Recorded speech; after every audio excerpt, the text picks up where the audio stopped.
Welcome to the Real Estate Show. From buying to selling and everything in between. Rochester's home for everything real estate. And now, your hosts from the Anthony Butera team of Keller Williams Realty, Greater Rochester. It's Anthony Butera and Jason Mancuso. Hello, everybody. Welcome to episode 18 of the Real Estate Show. Got Jason Mancuso, Anthony Butera here for the Real Estate Show. And we tried to get to it last week. We wanted to talk about lead generation, right? But then Tom Golisano had to complain about goose poop, so we got off on a little bit of a tangent. Yeah, just a little. It's crazy that we got sidetracked. So we're not. Well, we're going to focus on the Roseanne stuff, and we're going to nail that subject, and then we'll get to lead generation. You're probably having a field day on it with your show. Yeah. Huh? Of course. Yeah. But I haven't seen the new ones. The new what shows? Yeah, I guess I missed out. So they were like, I believe it was their top show. Yeah, it was number one for the first 3 weeks. And then I heard, correct me if I'm wrong, but she's awesome. Wanda Sykes was one of the producers. Oh, yeah. Right. And she basically said, yeah, she said I'm walking off. I'm out. Yeah, which, I mean, listen, there's some stuff that's fine line, and there's some stuff that's like ultra, people are like ultra sensitive, but which she says, you can't put a good twist on that one. Tough to. Well, it wasn't even in the context of the show. Yeah, it was just I'm just gonna wake up and just yell something racist. Yeah, bash some Muslims, and then just say sorry, I'm getting off Twitter. That was her move. That was her exit strategy. I used to love old school Roseanne. Dan Connor was my idol. I think I succeeded. You actually the guy. Right? You are. You're Dan Connor. You just got to be a Bears fan, right? He was a big Bears fan. True. I remember. That would be tough. True. That would be tough to swallow. But we wanted to focus a few episodes at least on maybe on stuff if you're like a real estate agent or thinking of getting into real estate. Yeah, kind of the what have we done 3 in a row here with focusing on the business that we're in and trying to provide some advice for our peers in the industry, so to speak. So, Jason, I think it would be cool just you talk about your path early on, terrified of survival mode, what your activities looked like, and then I'll get into my activities because I feel like there's agents that are all over the board. They've been in the business, but they never had lead gen, or they've been able to get away with providing the amount of income that they wanted without it. But I think this year with the market shift, you get so many agents that were doing a steady amount of business they were comfortable with. We shifted into the most extreme seller's market in the last 30 years, and now, people are, unfortunately, you bow out, which I think we're going to see a lot of people, I think, this year. We're going to see a lot of people. I feel, unfortunately, there's going to be a lot of people that are going to get out of the real estate industry, or there's the ones that are going to fight, and they're going to have to adapt and make their business less vulnerable. But, what did your early on talk about what that looked like? Yeah, so I got in full-time 2012. So this was... We all remember the housing crash, recession, whatever we want to call it, 07, 08, 09-ish.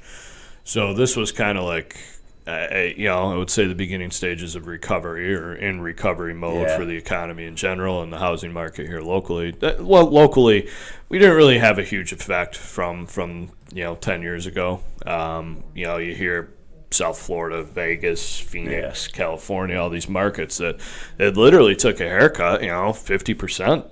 A lot of areas. We just locally here in Rochester just kind of stayed stagnant. Yeah, we didn't lose value. We didn't go down huge. We never really go up huge. And the pain was that the banks really tightened up. That was the recourse. Exactly. So which they had to do. Yeah. So with that said, it was I was, how old am I now?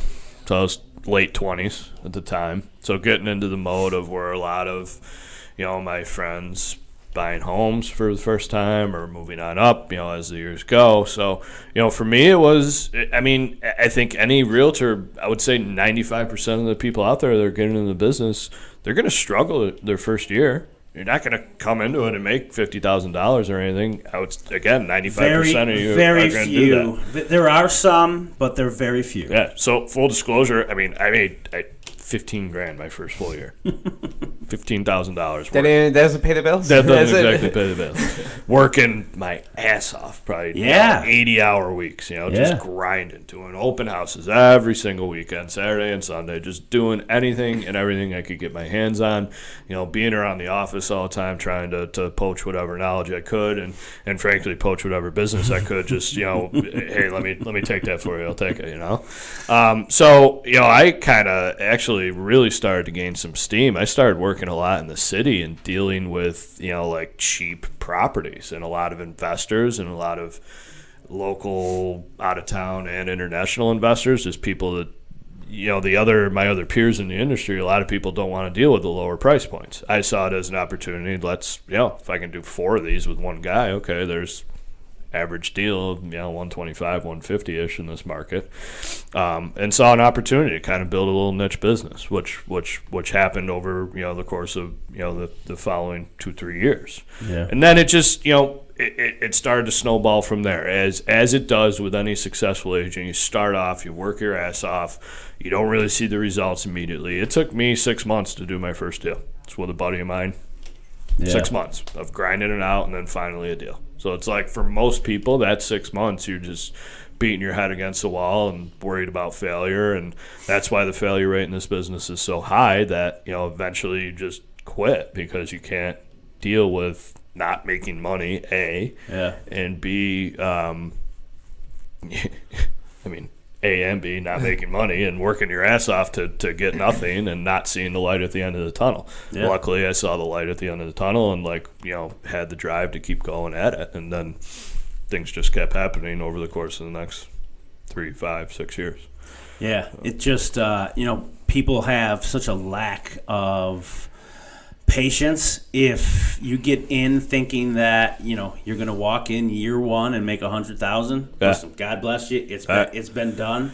My first year, the first 6 months it was scary, but from the minimal research that I did before getting into it, they basically said you're going to need 6 months of reserves. So I had car payments, I had a house, and I had bills to pay. So I had the rule. I did that rule of thumb. I saved so I could live, and even a year and a half in, I wasn't in wealth building mode. It was just survival mode. Yeah, for sure. And what you will do when you're in survival mode is it's like I look back at it now. I don't know if I could do those same things today, but I do know that if I had to, that I would. Well, it's kind of like, the mama bear lifting the car off the cub, right? You just get... Again, no kids, don't. Yeah, sorry, I know. But you get whatever, deep down and, in your loins comes to fruition, and you make it happen. It's just kind of natural instinct and survival mode, right? Yeah. You either have it or you don't, and that's where this business comes into play. You're either gonna make it happen and do whatever you can to make it happen, or you're gonna fizzle out and you're gonna be out. Yeah. And I took the class. Did you take the class online when you got? Yes. So I took it in person. To become licensed, you have to take 75 hours worth of coursework. I took it in person over 2 weeks straight in a classroom setting, 9 to 5 type of thing. And they tell you day one, they're like, look to the person to your left, look to the person to your right. 2 or 3 of you are going to be out of the business in a year. It's like, okay, great. Right. So it's a extremely high failure rate. I mean, frankly, the numbers, as far as breaking that down to 66%, the failure rate, is probably even higher than that.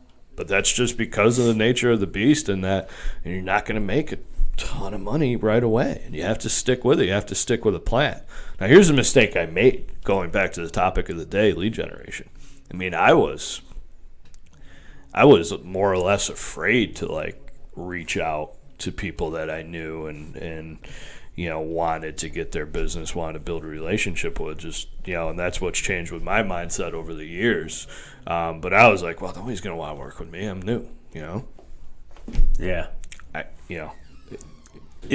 think it's a valid fear for a lot of agents. I was blessed with I was blessed with a pretty strong sphere, but it took some time for them to kick in. It took 6 months for my actual sphere of influence to purchase, to represent me to purchase a home, and it was a $44,000 purchase. Right. I was able to cultivate some stuff, technology. So although I got licensed in 2011, I didn't really start till 2012. I kind of felt it out, and I rode around with another agent for a while to see if it's something I really wanted. And when I decided that it was, I was working. It was out of fear. It was survival mode. Yeah. And one of the brokers at the office that I was at, he was older. He was been in the business for years. So, when they talk about what they would do, which is so much different now because technology's taken over the real estate game, he handed me the white pages, and my immediate thought was, "What's this?" But he goes, "Well, you said you grew up in Greece, right?" I go, "Yeah." He goes, "Well, you're probably familiar with a lot of those neighborhoods." I said, "Yeah." He goes, "Okay, so go down this list, introduce yourself." Call them in the neighborhoods that you're familiar with. Google the address. So I was able to pull up on my computer. So as I'm making the call, I'm introducing myself. I'm letting them know that, hey, I'm just letting you know that I know a lot of people in that area, and I'm always in that area. Grew up in the area. I see that you're right off of Wood Road. And I would start to build validity by knowing the demographics, which would warm the conversation into, I'm trying to do more business in that area. I constantly have buyers that like that little pocket. Do you know of anybody in your neighborhood that has talked about selling in the next couple of years?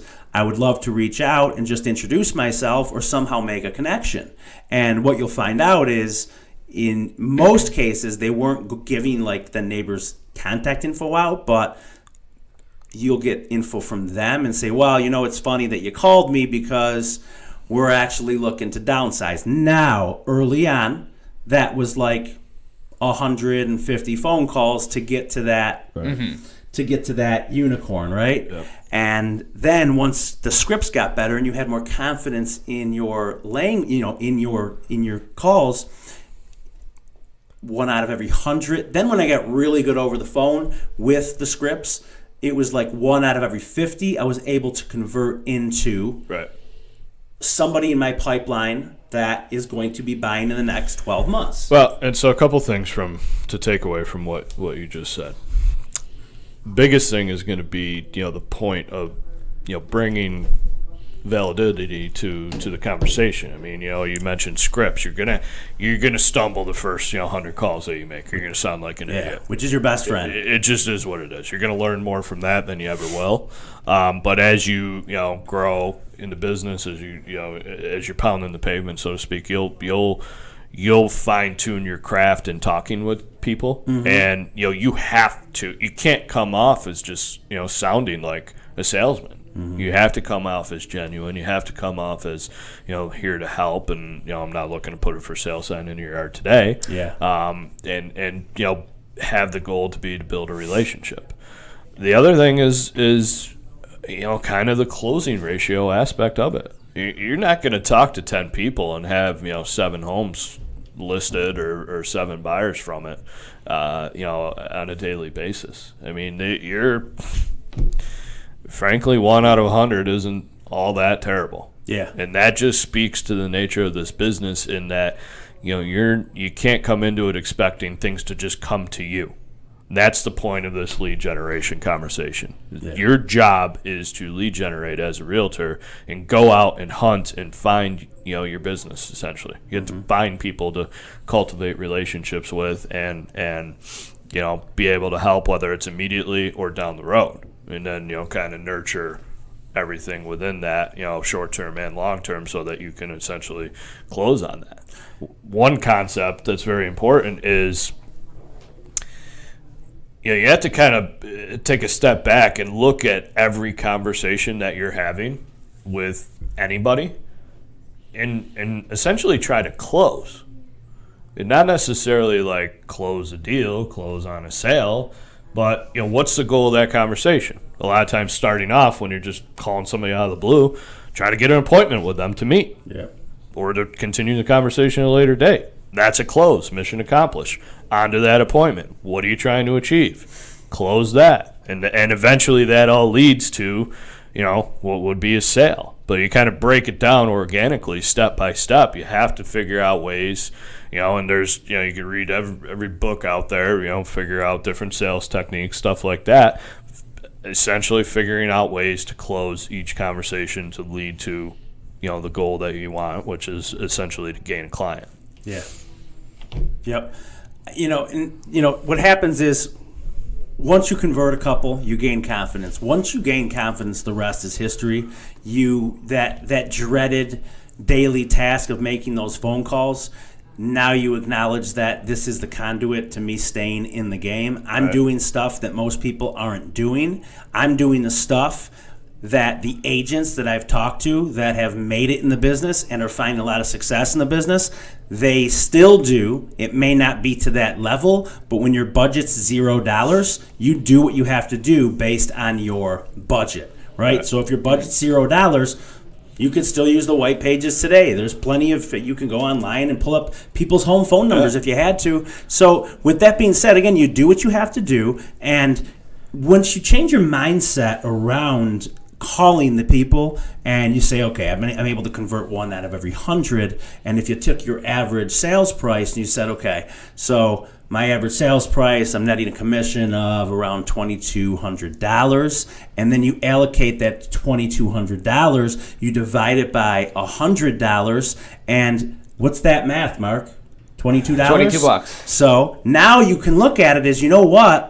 I'm making $22 for every call that I'm making. Mm-hmm. Who's paying that? Right. Nobody. So if you thought about it like that, I bet you're more likely to make those phone calls. Yeah. And now you're okay with getting hung up on. Which is going to happen. Because it's like perfect. They hung up on me. The next one's probably going to be $22. Sure. Thank you.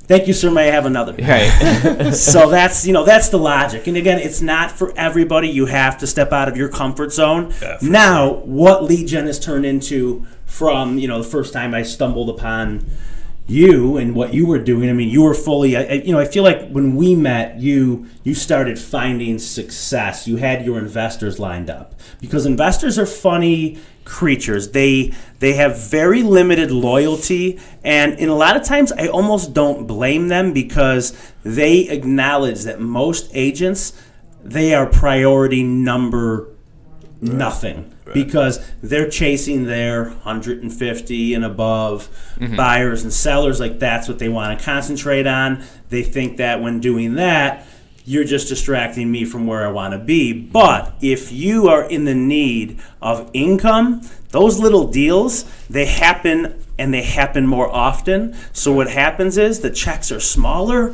But what I found was I didn't care because I was still employee minded and it was providing cash flow, it was providing these little checks that, again, I wasn't accumulating wealth, but I was paying myself. I was staying in the game that I wanted to stay in because I was passionate. The thought of me having to go back and do construction again, and at that time it was doom and gloom. There was never any work.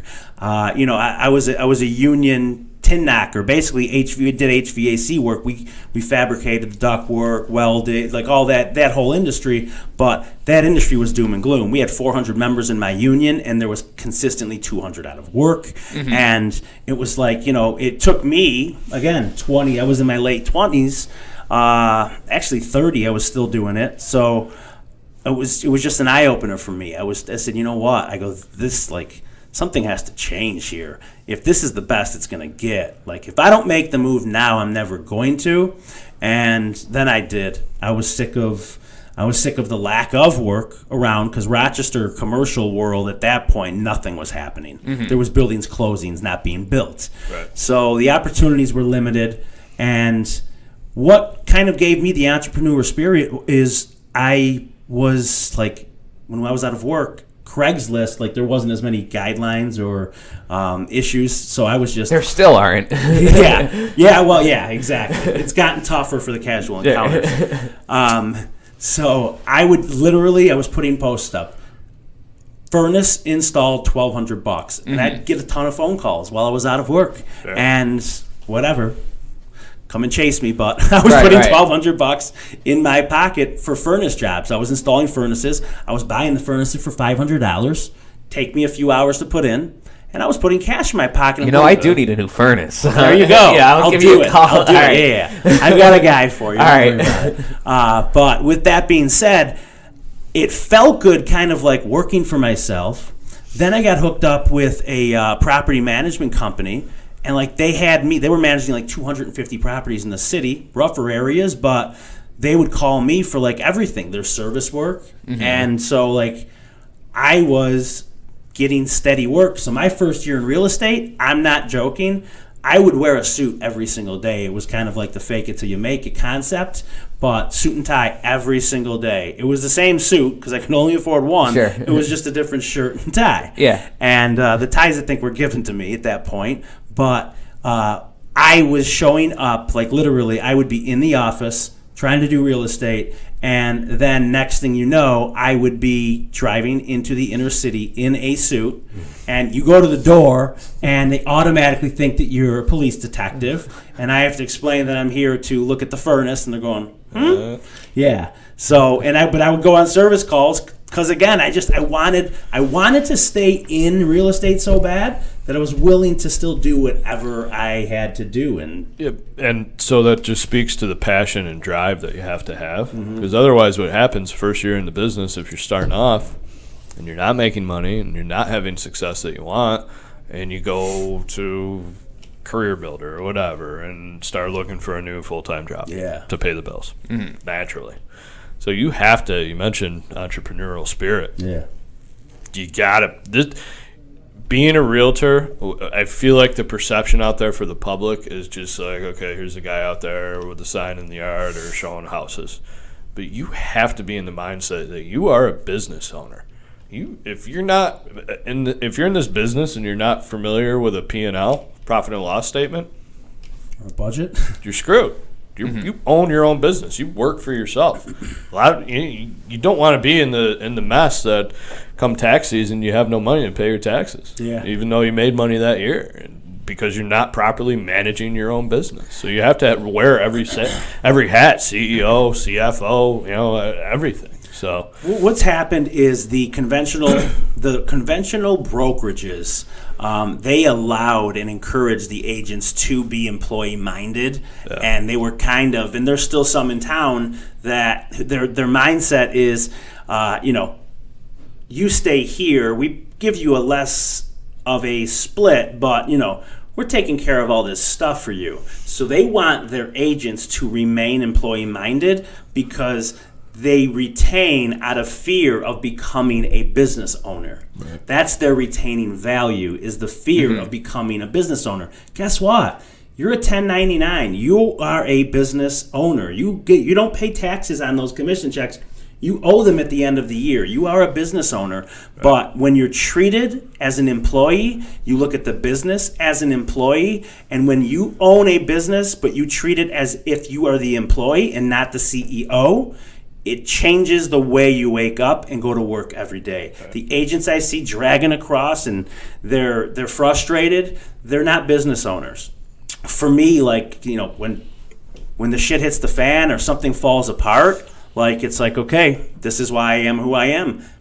I have to fix this. Yeah, how do we fix this? How do we get creative? So let's get into activities, like what lead generation looks like today compared to 5 years ago. My God, it looks completely different. Yes, but I think to focus on what today is going to not put you in the right place if you're getting into this business, and this is the first thing you're doing is listening to this conversation and you're getting into the business. You have to know, like, okay, yes, there's technology, the world is different, there's all sorts of things that you can get into, but you almost have to have the mindset as if you were in the business 50 years ago. Yeah. And it's all about relationships. It's all about, I've said it a million times, but pounding the pavement with your database to start. I mean, that sphere of influence, that's where you start, is get that set and call on as many of those people as you can. Yeah. That's uncomfortable. Believe me, like I said, in the first few years I was uncomfortable with it, thinking nobody's going to want to work with me because they don't have experience. Yeah. But you have to make it known that you're their real estate resource. So, I mean, a lot of it is old school organic that you just have to more or less, I hate using the term cold call, but that's more or less what it is. Yeah. You have to just call people constantly. We tell our agents on our team that if you're not making at minimum 20 calls a day, and frankly, in this market that's kind of in a shift where, everybody's got the perception it's a crazy market, it's hot, this and that. Well, the reality is that numbers across the board for everybody are down. That means there's less houses being sold, there's less money being made. So you have to be in overdrive and whatever, bump that up to 30, 40 calls a day, whatever it is. But if you're not, your primary role as this business owner of being a realtor is this concept of lead generation. And what that means down to the foundation and the organic of it is making as many contacts as you can every single day. Every single waking hour of the day almost. Like, you have to be in the mindset you're standing in line for a cup of coffee or lunch or whatever and strike up a conversation type of thing. You never know what it's going to lead to. You're working every day. Yeah, and how about just like, there's so many industries that want to do business with real estate agents because we're the conduit to their industry as well. If I was starting today, my budget was nothing. The one thing I would invest in is a ton of business cards. Sure. And I would pop into every single bank that I drive by. Yep. And I would go and introduce myself to the tellers and then to the reps that are typically sitting off to the side that can originate mortgages and just say, hey, look, I've been doing business in this area, love the area, I'm doing most of it around here, and I wanted to leave you a stack of cards. If anybody comes through here and they're looking to get pre-qualified for a mortgage, I'd love the opportunity to work with you. I'm trying to find a go-to loan officer. Haven't done that yet, so I'd love to build a relationship with you and your bank. Those people will be blown away. That doesn't happen anymore. How simple is that? Right. But it just doesn't happen anymore. Do I do it today? No, but there's a time when I did and I would have if I didn't. You know what I mean? Yeah. So you do what you have to do. Well, and your business is going to shift as you're going to do what you have to do throughout various stages of as you increase your business. Stop at insurance companies. Stop. Yeah, chamber events. Yeah. I used to go to chamber events all the time, or any networking thing, whatever. Professionals, whatever it is, meet and greet. You have to be out there in the public. The business is not going to come to you. Yeah. Guaranteed. Right? Yep. I mean, if you're in the mindset, I got a great network, all my friends love me, my family loves me, let me become a realtor and sit back and wait for the phone to ring and put a few Facebook posts out there, throw some things in the mail, whatever, and just, wait. It's not going to happen. Yeah. You have to go out and essentially ask for it and make it known that, you're the guy in town that's going to do right by them and have their best interests in mind and get the most money for their house or whatever, And make sure you're refining and changing your language of sales, your language of real estate sales, because, not only does the market change, but, always make sure you're refining and working on your scripts. Yep. You slip once or you overthink something, you say some things that they're scary words, right? To whether they're buyers or sellers. You could say the wrong thing and they're like, ugh, did you hear what he said? You know what I mean? So really, you have to kind of, you have to adapt to whoever you're dealing with because everybody's a little bit different. But over time, you can kind of gauge what type of personality this person is. How do I cater to them and their comfort zone? How do I not scare them, but also just, everybody's different. If somebody's like that handshake person, shoot it to me straight, then you can do it. If somebody's super analytical, don't go to them with any emotions. Go to them with data. Here's what the data is saying we should be doing. Okay, makes sense. That's something tangible I could look at if that's what the data is telling me. So again, it's just it's activities at the end of the day. Lead generation is just staying true to your activities. Here at KW, we always, we try to time block 9 to 5 as lead gen time. That lead gen time could be calling your database, following up with any leads that you're working on, calling your existing clients if you have existing clients, asking them during the transaction for referrals of people that they know. Like, that's the most important time to ask for a referral is during the transaction. Don't Don't expect to be able to ask after, because we work in a difficult industry, and although you gave great service, if their closing turned into a nightmare because maybe the lender dropped the ball or the attorney dropped the ball, which part of that process do you think they're going to remember? The tail end of it. Although your hands were off of it, a lot of times they just can't look past that. So while you're in the motion of showing them houses, that's when you ask for a referral. And that's how you grow your database. And when you come across somebody that's well networked, like I have a handful of people that, like, I know each year they're going to provide me with 3 solid referrals that are going to be able to be converted into closed business. So database is foundation. Work on that. Get as many phone numbers and make as many calls as you possibly can. If you're making 100 calls a day, I will guarantee you, you will stay in this business. The problem is, and that's how I started out, the lack of patience. Right. Well, again, you're not going to feel that check. You're not going to feel that check for a while. You're going to start to feel, if today's activities of 100 calls a day take till 6 months to really feel that income, that's what it takes. Yeah, but again, back to the closing ratio of it too. 1 out of 100 sounds like, it's hell. Yeah. Well, let's break it down. Even if you're doing 20 calls a day, 5 days a week, 100 calls a week, okay, you get 1 out of 100. It's 1 per week. That's 52 deals in a year. Yeah. You're rolling. Yeah. You're rolling. So it seems like, this is hell. How am I going to make something out of this? But that's where the consistency of it comes in. Now, one of the keys is, okay, once you are rolling and you're established and you're getting going, you can't stop. You may think you're too busy to pick up the phone and start and keep calling.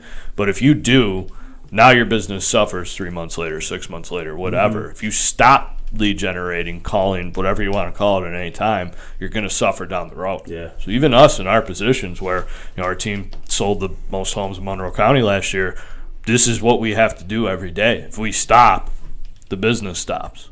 Even with where we're at in our business, it's not just a smooth running train and everything's going to come to us and hop on board. We still have to go out and find it, and that's for life. For as long as we're in the business, it's never going to end. And there will be drama.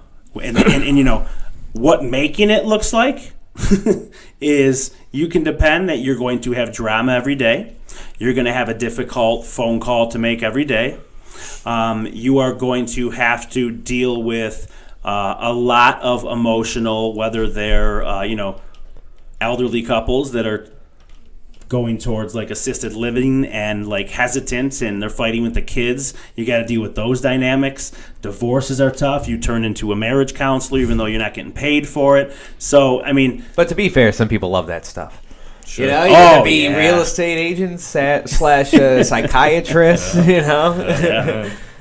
It's to each his own. It's interesting, but again, to sum it up, guys, it's just activities. Stay consistent with your activities, whatever that is, and time block your calendar. Keep a calendar so you know what you're doing, so you don't ever have to wonder what you're doing.